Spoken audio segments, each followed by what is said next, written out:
When it came to addressing the idea of the score for the game, we knew that because it was a historical kind of alternate history game, that we wanted to have an authenticity to the sound that, had the allure of kind of the Victorian era, but at the same time, we didn't want to feel like we were kind of trapped or painting ourselves into a corner. Just like the visuals seem like they could have happened, in that time, but didn't quite, the music should feel the same way. We thought about things like, kind of augmenting instrumentation or kind of taking things and making them sound a little bit more uncomfortable than they normally would, and also kind of trying to bring some of that industrial feel into it that wouldn't have been something that musically would have been appreciated at the time period. Music is an absolutely essential part of the experience in every way. The sound of the game is just as unique as the visual. It has its own identity. That was very important for us from the beginning, especially for a game like this that has such a unique look and unique feel to it. Yeah, you need to find someone that can not only understand, the cinematic part, but the game part as well. For me, inspiration from music comes really easy with games. One of the things that I love to do is visit the developer before I start writing any music. That means that I can immerse myself in the world that they've already been in for at least a year.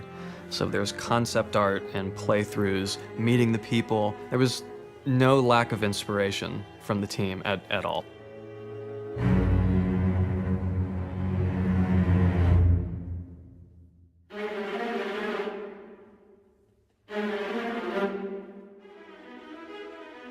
So for our game, the score was something that I think really we kind of wanted something that had an air of kind of historical nature to it. You wanted to feel like it's kind of period-esque. Given the time period that the game's set in, we're in the late 19th century, it seemed appropriate to have the full orchestral complement of live musicians, but we were very careful to keep it as authentic in terms of the acoustic instruments as possible. Everything's recorded live and everything's performed in real time. We wanted the musicians, the live breathing musicians, to really contribute that sense of emotion and weight to the score. Even our choice in recording studios played a prominent role in the sound of the overall score. We're here at Abbey Road, and Abbey Road has a beautiful Studio 1, but we've chosen Studio 2, which is the smaller studio, and it has a really punchy, warm weight to it. This is a big game, and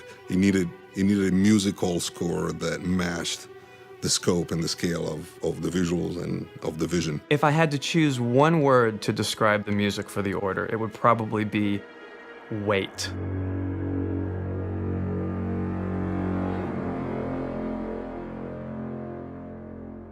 We wanted there to be this weight that is on all the characters, so that the world and the society at the time feels this burden of what's going on between, the knights and the half-breeds. When I'm first starting a project, the instrumentation is really the place that I like to start. And it's not even about what instruments I'm choosing, but what instruments I'm not choosing. One of the things that I thought would make this score stand apart from others is we have absolutely no brass. There's no heroic French horns or low, powerful trombones. There are essentially no high woodwinds. There are several bass clarinets, several contrabassoons and bassoons. They provide this low growl.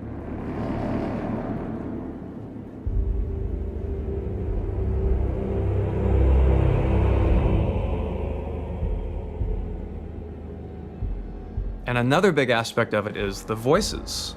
We have a choir, which is 24 men, of course. No sopranos, no altos, no tenors either. So we essentially took the low 25% of the choir and extended it even lower.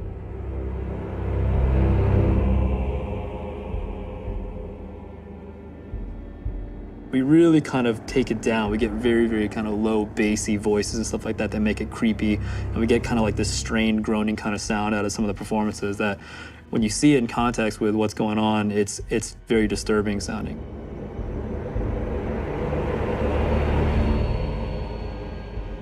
I can smell you. The biggest challenge, I think, as a game composer, is to come up with a sound for the game that is specific and unique to that franchise. That was something I really wanted to do for The Order, where you could hear 10 seconds of music and you could say, that's from The Order. And it doesn't sound like any other game. Not just the thematic material, but just the orchestral colors that were chosen are very particular and very unique. Just hearing that theme, you know what that hero is experiencing, what the character is experiencing, and where the game is taking you. To get a really well-crafted sound with all the elements that we're talking about, whether it's the score or the ambient sound from the environment or the weapons or people, the idea of everything having its own space. Different elements kind of own their range, and then there's a certain clarity that comes from them. People can go, oh, I can kind of take it all in, and maybe they're not really, focused on any individual part, but it all makes sense, and everything is kind of coming from a place where, to our ears, fits. We want something that people haven't heard before. We want an imprint. We want a sonority that people hear it and instantly think that's the sound of the Order.